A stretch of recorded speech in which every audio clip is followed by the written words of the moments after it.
welcome to this evening's club. I'm Sophie and I jointly run Together in Surgical Menopause with Cheryl and Kaylee. As I said, Kaylee is the tech person, we are not.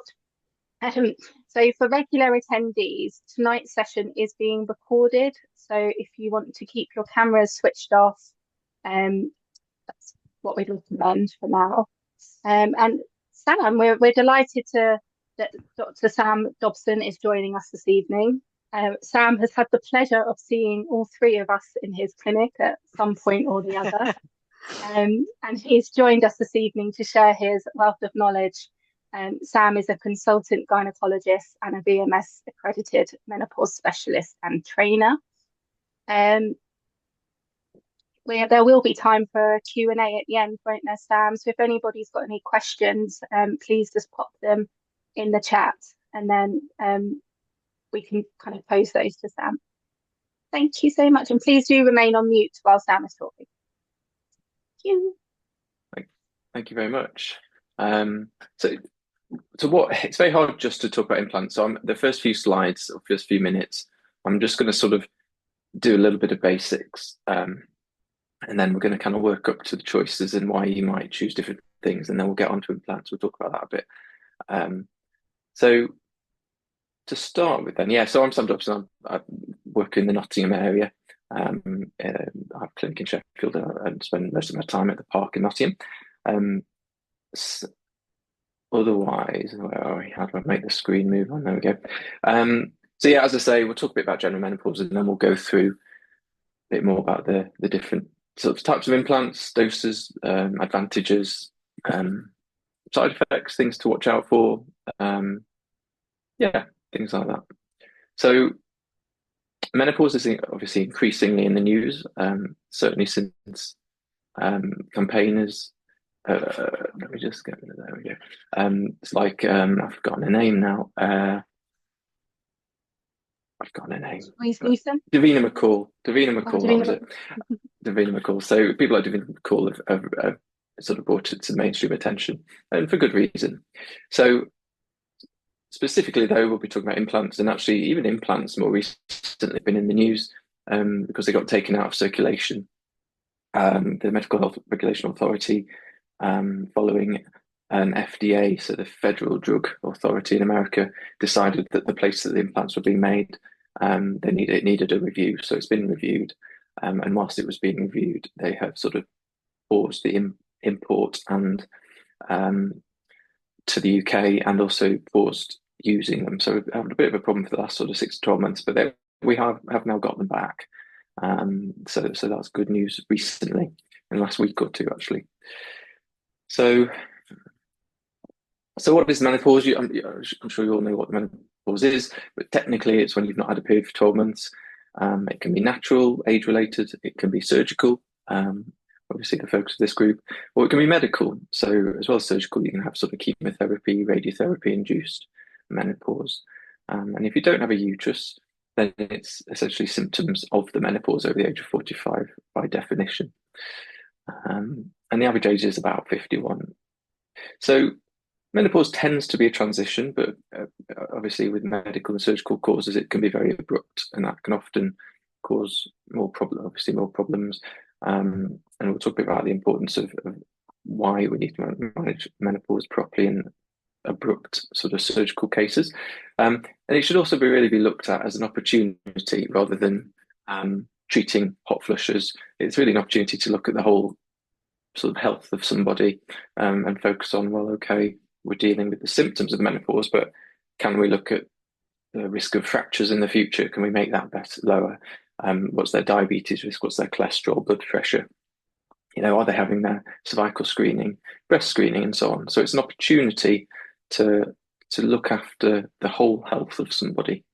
And quite rightly, a lot of women spend half or more than half of their life in the menopause. So the particular things that are important in sort of surgical menopause, premature insufficiency, ovarian insufficiency, is the long-term risk to the bones and the heart, because without adequate estrogen, the bones are thin, all the calcium gets taken out of them and they thin, so your fracture risk becomes very high, or you get osteopenia and osteoporosis. And And you also have the risk of things like heart attacks goes up, dementia, menopause.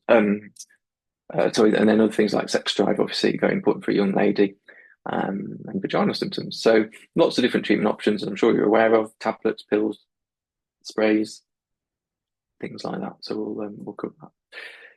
Signs. I don't need to tell you the signs of low estrogen, but as you know, they can include anything from hot flushes to joint aches to migraines, changes in hair and skin, and yeah.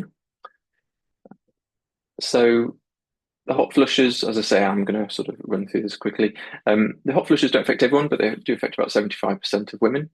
And they can persist quite a long time once the ovaries are removed or stop working. So, not many people probably want to put up with them for 5 to 10 years. And it's due to the body trying to find estrogen and it's sending out lots of FSH hormone, and this affects the way the body regulates its temperature. So you get these flashes, as they call it in America, or flushes, as we call them in the UK. The other thing, lack of estrogen, estrogen and progesterone, they have important roles in the brain, neurotransmitters, and things like serotonin, dopamine, GABA, and so you can get changes in your mood, anxiety, depression, brain fog, so obviously the common one, and long-term dementia as well. So this lack of estrogen probably speeds up the buildup of proteins in the brain, which are responsible for dementia. So that's another good reason to treat the symptoms. And we mustn't forget vaginal symptoms. A lot of people might talk about the hot flushes and their difficulty sleeping and the anxiety, brain fog, but sometimes they don't want to talk about the vaginal symptoms. So I think it's really important if you're struggling with urinary symptoms, recurrent UTIs. That's a common one. If you've not got a lot of estrogen or dry vagina, you're more likely to get urinary tract infections. So, mentioning to your clinician that you're struggling, it hurts to have sex, you bleed when you have sex, things like that. So that loss in estrogen causes the skin inside the vagina to become very rigid. There's no mucus, so there's no lubrication, and it stretches and it tears and things like that. So vaginal estrogen is very simple, very safe treatment. Even in women that have had sort of breast cancer, endometrial cancers, we think that the risk of taking vaginal estrogen is essentially zero. So can be a very effective treatment. Yeah. And then libido, which we'll cover a bit with testosterone. People, sort of there's a lot about testosterone in the media, and again, quite rightly, having a libido is not much fun when you're young. So that lack of estrogen. So I think this slide is what it's trying to say. It's a bit busy, but it's trying to say it's multifactorial libido. There's lots of different factors that go into it, and sometimes it's not quite as easy as have some testosterone. You'll get your libido back. Libido, from sort of a HRT point of view, is the ability to become aroused. It's not feeling the urge all the time. So patients often think, I don't want to do it anymore. And we're not trying to achieve that kind of urge. We're trying to achieve the ability that in the right situation with a partner, that you can become aroused and then enjoy sex. So again, if you've got a vaginal dryness and sex hurts, you're not going to have libido. If you're not having estrogen, you're hot and sweaty and don't feel very attractive, you're not going to have a libido. If you haven't got testosterone, that will affect your libido. Things like that. So libido, again, also complicated, but many factors at play. Talked a bit about your bones. You lose most of your bone mass within the first few years. So once you become sort of menopausal, it's really important, especially if it's surgical and abrupt, that you're straight onto HRT to prevent that breakdown in your bones, to prevent that long-term risk of fractures.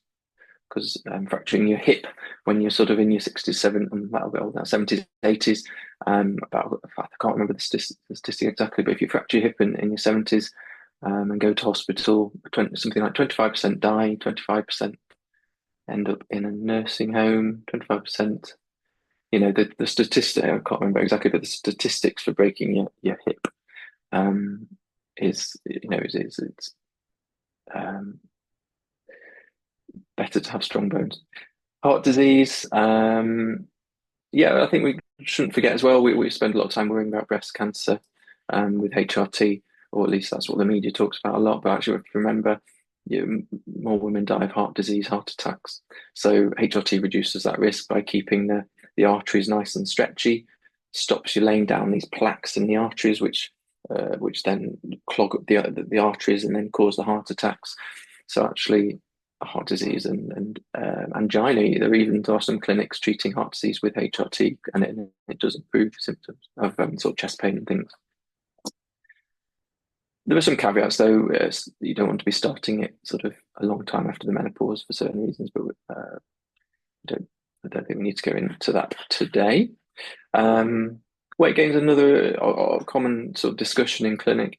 You know, with an abrupt menopause, you don't really have a perimenopause. However, estrogen is actually really important for when you eat a meal, what you do with your sugar, so in your insulin.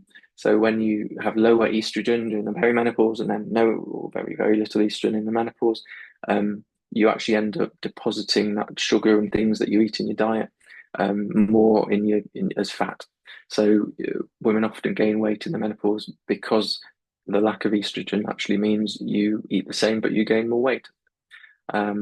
So again, HRT can help with this. It's only really part of the picture with weight gain, HRT. There are some alterations needed for the diet and things, but HRT helps with maintaining that sort of younger physique because with the menopause, the weight tends to get more deposited around the hips and the legs and things. So yeah. Dementia, briefly mentioned that.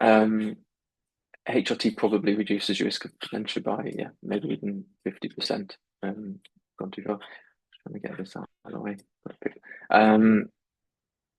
So yeah, and the key benefit probably is if you start the estrogen early, which after surgical menopause, or you will hopefully be doing. So that's good. All right.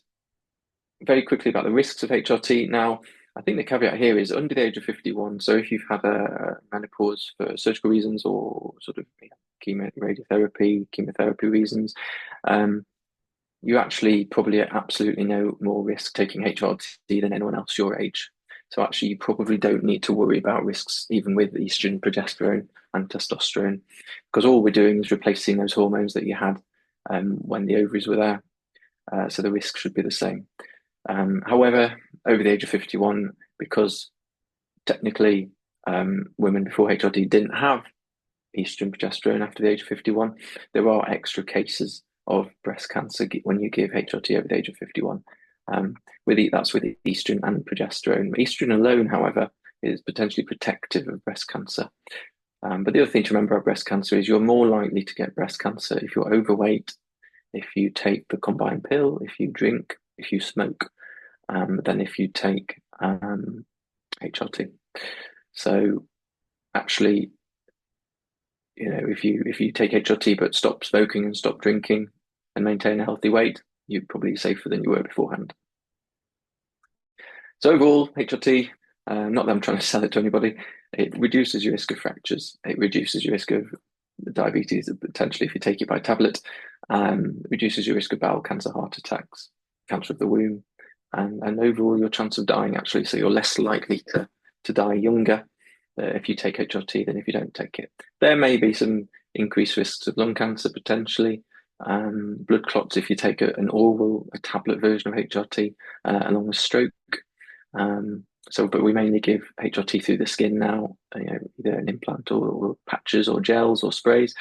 And you might be more likely to get an inflamed gallbladder, cholecystitis, as well. So, but overall, you are better on it technically than off it in terms of your risk of your chances of living a long, healthy life.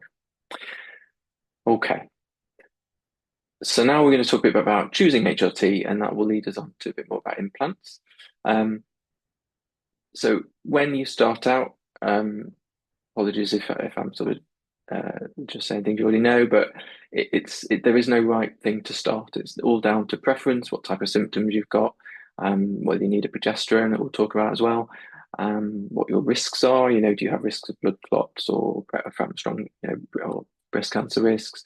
or have you had a personal history of breast cancer, more importantly, or do you want to avoid hormones? And everyone does respond differently.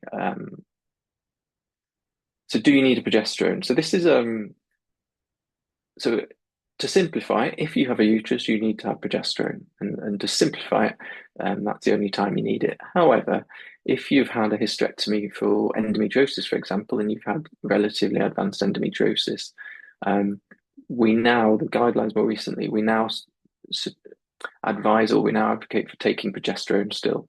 So we quite often used to do, well, if you've had a hysterectomy for endometriosis, go on a combined HRT with progesterone and estrogen for 6 months. And if you're fine, go back, just go on to estrogen.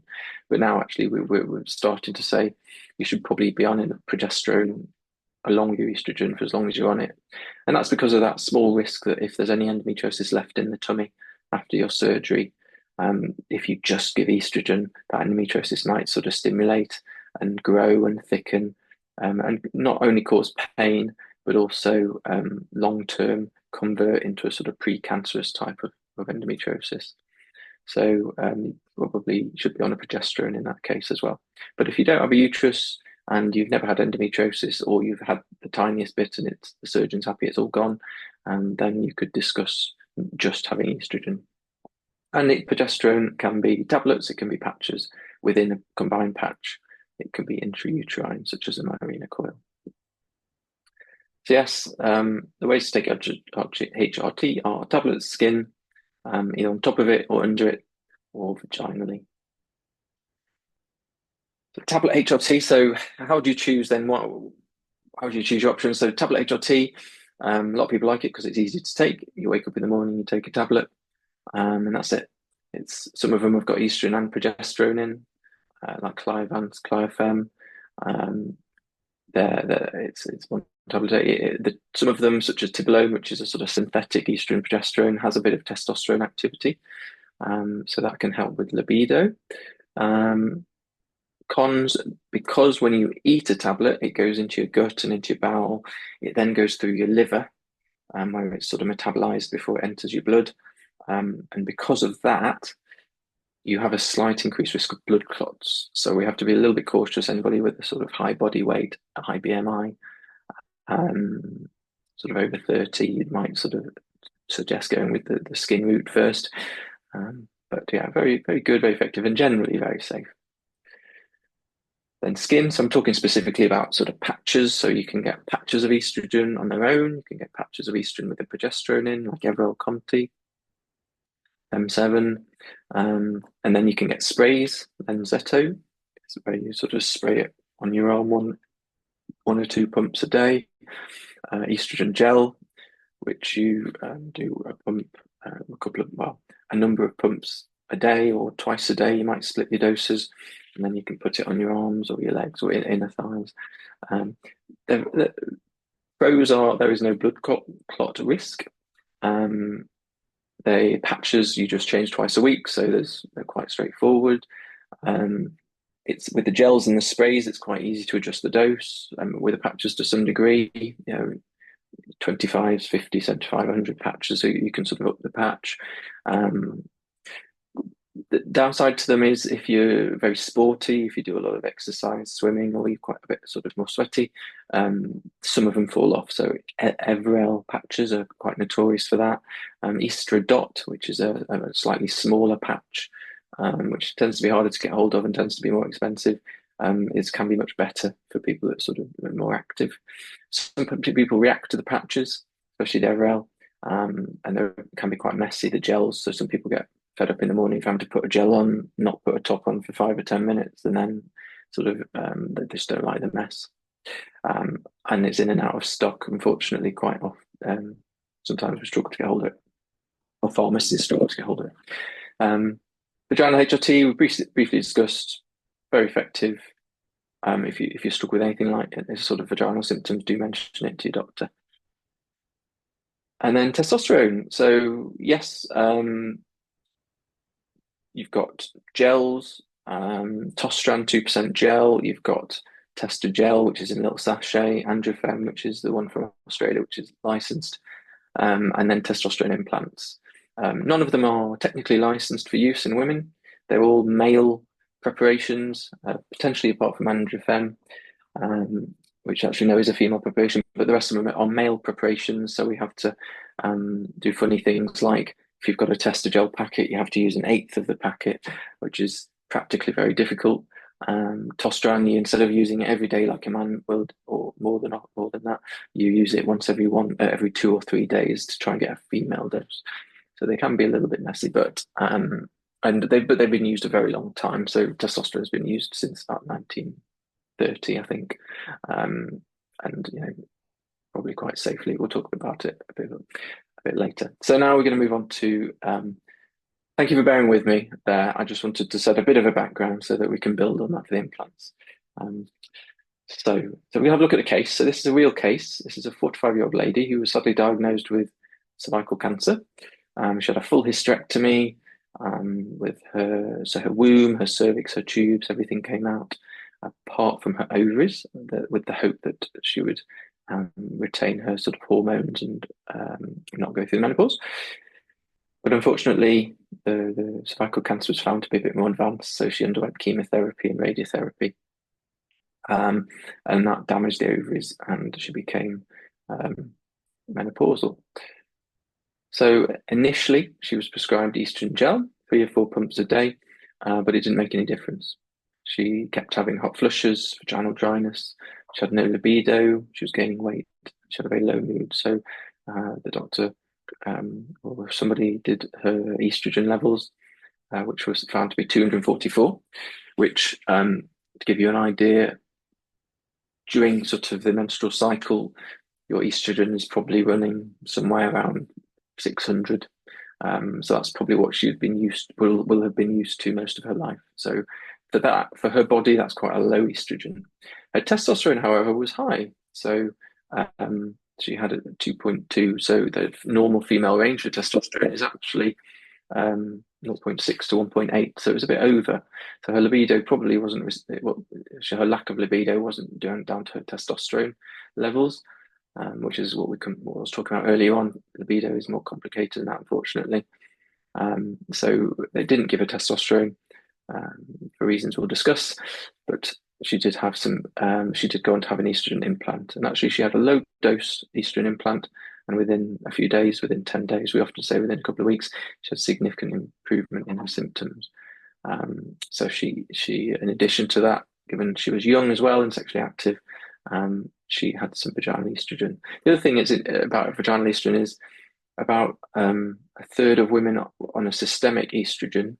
So a third of women who take estrogen by a patch or a gel or an implant still need vaginal estrogen because they still have the vaginal symptom. So this is a successful case of a situation where the estrogen wasn't being absorbed, so she moved on to an implant and had significant benefit there. So what are the HRT implants?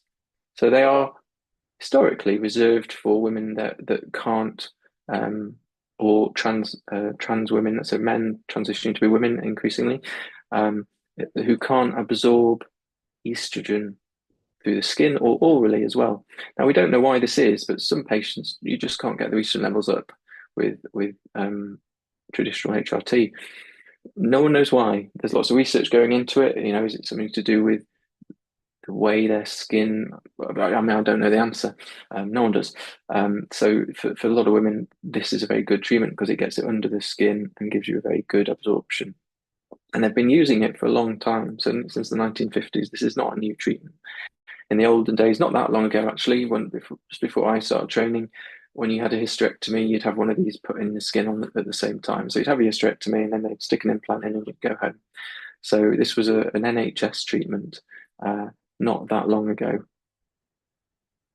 In terms of different sort of preparations there are, you can get estrogen and you can get testosterone. So estrogen comes in 25s and 50s and 75s.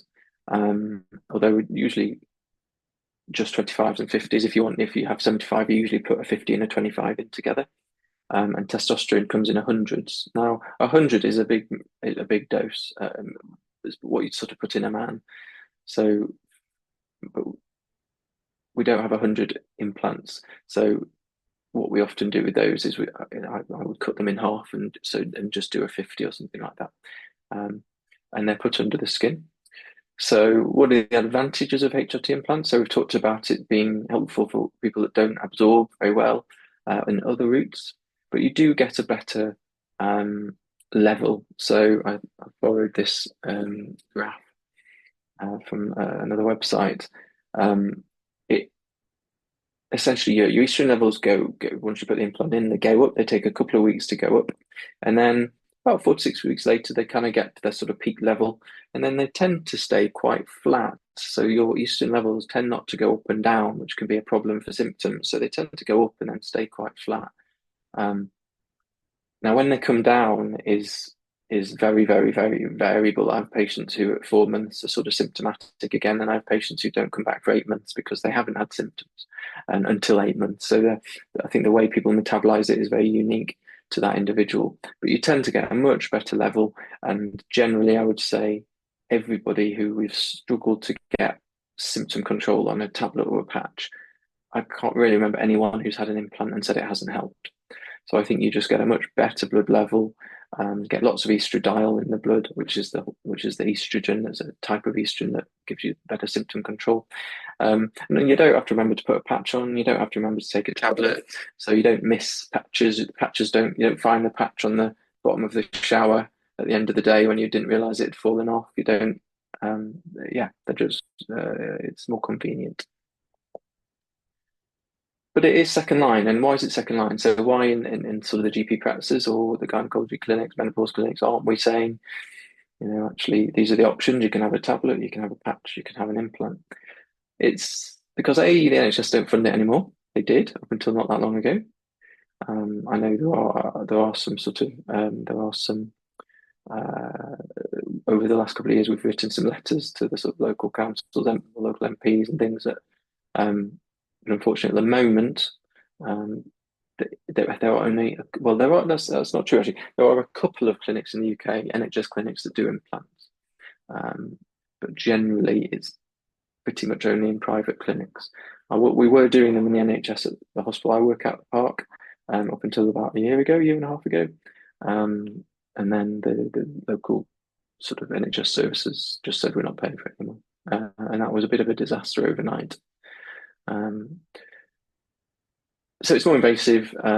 It's, I suppose, from an NHS point of view, they must assume it's more costly, but I think actually it's probably cheaper overall if you get someone's symptoms controlled for 6 months, and they don't need to buy patches, they don't need to, do all these things. I think it's probably very cost effective.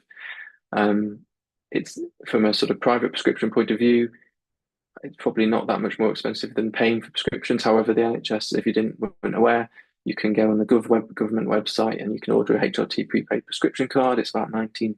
You can order it online. And then when your GP is giving you prescriptions, they're all included in that card. So you don't have to pay for your HRT if you didn't realise that. And there are some risks. So risk-wise, so tachyphylaxis is when you either become very, very, so your body gets used to your level of estrogen and then you require a bit more estrogen and a bit more estrogen. And then you get to a point where your estrogen levels are so high, so you're running at estrogen levels in the thousands, that you actually get your symptoms back again. And I've seen this a few times, patients from other clinics where someone's been a bit symptomatic still, so they've said use 200 patches, use 6 pumps of estrogen gel twice a day or whatever, and they go up to these ridiculous doses, and their estrogen levels are 2,500, or they've had some sort of the other common one is bioidentical HRT clinics.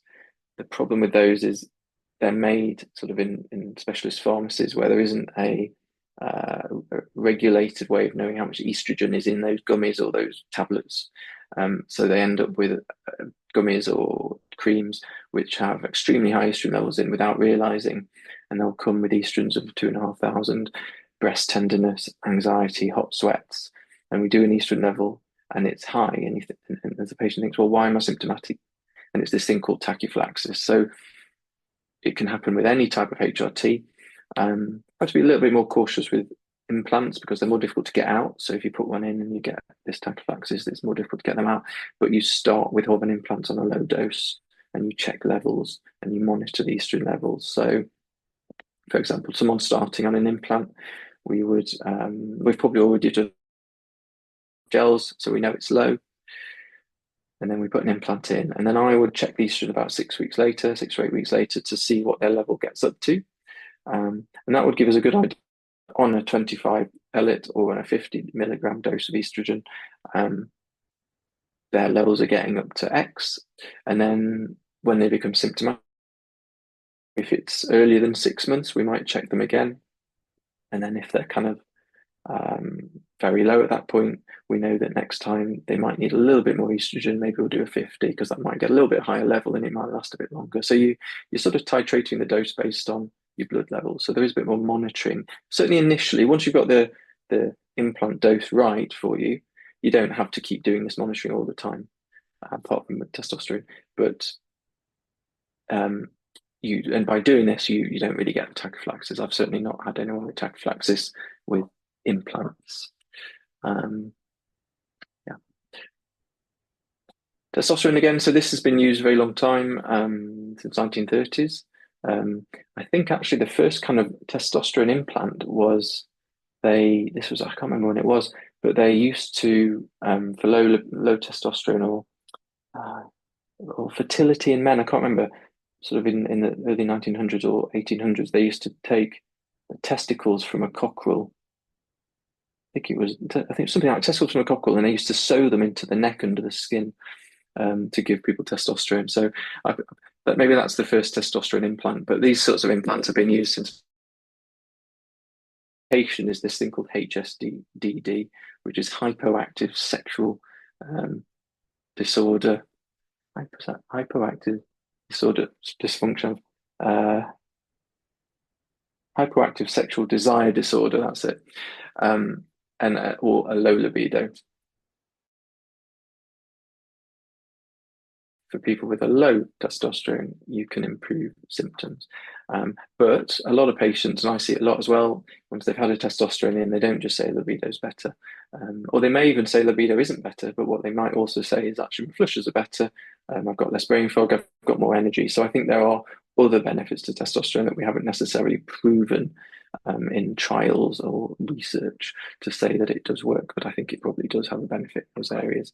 Now, we've got to be much more careful with the blood monitoring. So with your testosterone gels, it's very easy to say, right, go and start, do a testosterone baseline before you start the testosterone gel, and then start the testosterone gel, and in 6 weeks, on that pump once every 2 days, that testosterone pump, one pump of gel.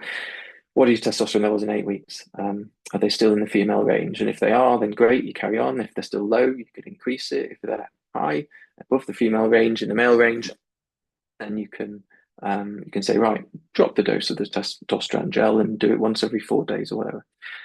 But with the implants, again, it's more difficult because you put it in and it's kind of in. So you start with a low dose of it and you monitor for side effects as well. So if someone comes back after 6 months and says the libido is really, really good, but I have got a bit of a beard now and my voice is lower, let's back off that a little bit and think about something else. So your typical side effects of testosterone are getting acne again. That's a common one. Losing hair, I haven't necessarily seen that, but it could be. Deepening of the voice, I've seen patients with that. Excess body hair, so it's usually sort of a bit on the face. Weight gain, not so much, but potentially. High cholesterol, however, is the other one. So watch out if you if you've got high cholesterol already, or you're perhaps a bit at risk of it. Be careful with a little bit more cautious with testosterone because it can put your cholesterol up. But if you start at a low dose, whether it's a gel or an implant, and you monitor it and you adjust the dose or even miss it. So sometimes what you might do as well is when you put a testosterone implant in, you'll come to 6 months, you'll have but then we'll say, actually, libido is still really good. So let's not put another testosterone in for now, we'll do it next time. And you might actually miss a testosterone, combining that with checking your blood levels as well. how's it inserted? So it is a minor procedure. You can put it either in the lower tummy, sort of. I try and keep it below the bikini line so that it's not obvious. Um, you can also put it in the upper outer part of your buttock, so in the sort of squishy bit on the outside of your hip on your buttock. That can be quite a good place to put it because there's a lot of sort of tissue to put it in there. Um, you have a little bit of local anesthetic, a little cut, and then this little introducer, and then you just sort of push the pellet sort of probably about 6 centimeters in under the skin, take the introducer out, and then I just put one dissolvable stitch in the skin, but sometimes people put steri strips on. Once you've had it in, you can remove the stitch after 7 days. Just keep it dry for 24 hours. And then that's it really. Carry on as normal. The pellet, as you can see, is really small. It's about a sort of grain of sand, about 3 millimeters in diameter. Risks wise, so this is not testosterone. Sorry, there's nothing about testosterone. The risks of implants. So we've discussed potential sort of side effects with testosterone, this tachyphylaxis. But again, I think that's really uncommon if you do your implants properly and check your levels, start on a low dose. Implant safety, it is probably very safe. It's been used again since the 1930s, but we actually haven't got. Well, actually, no, I can tell you what the risks are because we're going to cover it in a second. But I think they're very safe. They're not regulated. They're not. Sorry, they're not licensed in the UK. But a lot of drugs in medicine are not licensed. But it does mean that the Medicine Health Regulation Authority haven't said that it is. They haven't sort of stamped it to say this is safe to use. But unfortunately, a lot of medicines are like that. And the other thing about implants, actually, yeah, so we talked about progesterone early on. So if you've got a uterus or endometriosis, having progesterone, if you've got an implant in and you're taking progesterone tablets or you've got a Mirena coil in, when can you stop? So if you decide, I no longer want to have the implants anymore, I'm happy to stop HRT for whatever reason, and that's estrogen implant. You've still got estrogen in under the skin, sort of slowly being released. So you're going to have to carry that progesterone on, but for how long? There isn't a right or wrong. Some people say once your estrogen levels drop to a certain level, below 200, you could stop your progesterone. And some guidance says you should keep the Mirena coil in for 2 years after you've had the implant, had your last implant. So just thinking about things like that as well. And the risk of my risks are here. The risk of from the data, certainly from my data, from my colleagues' data, is the risk of infection bleeding, the coil coming out, the implant coming out. It is less than 1 in 1,000 patients. So I think they are generally very safe things to do to have put in. So, sort of discussion point really from the talk is, I would say there is a place. Well, for women who have not got on with the oral or the skin routes, there's very high treatment satisfaction with implants, and people come back for them. So it's not like someone has one once and then you don't see them again. The patients always come back because I think it really does have a very positive impact on symptoms, quality of life, sex drive, libido, things like that. And it keeps and work actually. So we mustn't forget sort of workplace as well, and mental health, dealing with life, as well as the long-term health benefits, heart, bones, dementia, everything. So in summary, I would say they are a valuable option for people really struggling with other routes. But it is important to have implants with someone who does them regularly and knows how to sort of monitor. Just to finish, then there's another case. We'll just go through. This is another lady. She had a hysterectomy for heavy periods when she was sort of in her early 50s. She wasn't menopausal at this point. She had her ovaries, her womb removed because over the age of 50 they decided that leaving the ovaries only provides her a risk of ovarian cancer for the rest of her life. So if it becomes menopausal, the ovaries aren't working anymore in a few years. they just sat there with a risk of cancer. So they removed them at the same time. But she wasn't starting HRT, and I presume that was because she was over the age of 51, so nobody thought that they needed to start it, which obviously is not true. And 12 months later, she was really struggling with her hot flushes, fatigue, memory loss, and very low mood as well. So they tried her with some estrogen sachets, something called Sandrina gel. She had one sachet a day, and then she increased to a slightly higher dose sachet, but had no improvement. And then again, this was during lockdown, so really struggled with her mental health, no symptomatic benefit, and tried to commit suicide. She was started on antidepressants, and then saw somebody decided to check her estrogen levels on her estrogen gel and realised that they're incredibly low, and this is why she wasn't benefiting. So she had an implant, and in her words from the case, she had her life back almost immediately. So really, really benefit. If this treatment wasn't here, I don't know, she may still be really struggling or worse. So implants have a place. And then the takeaway again is sort of, don't struggle on, seek help from a GP who sort of deals with menopause, or a menopause specialist. Start your HRT straight away or early on when you're struggling, or as soon as you've had your surgery. Consider your testosterone once you've got on top of your estrogen symptoms. That's the other thing I'd say. In terms of libido, you might find that once your hot sweats have stopped and you're sleeping better and your vagina isn't dry, that actually you want to have sex again. So you may not need testosterone. So to get on top of your estrogen symptoms first, then think about your testosterone, and think about your general health and as an opportunity to improve it. All right, I think hopefully that was all right timing wise. It's brilliant. Thank you so much, Sam. I think all of us would have just learnt a lot from that. It's really interesting to see actually the strong arguments and all the benefits of HRT implants and obviously the current situation with the MHRA. I had a question for you.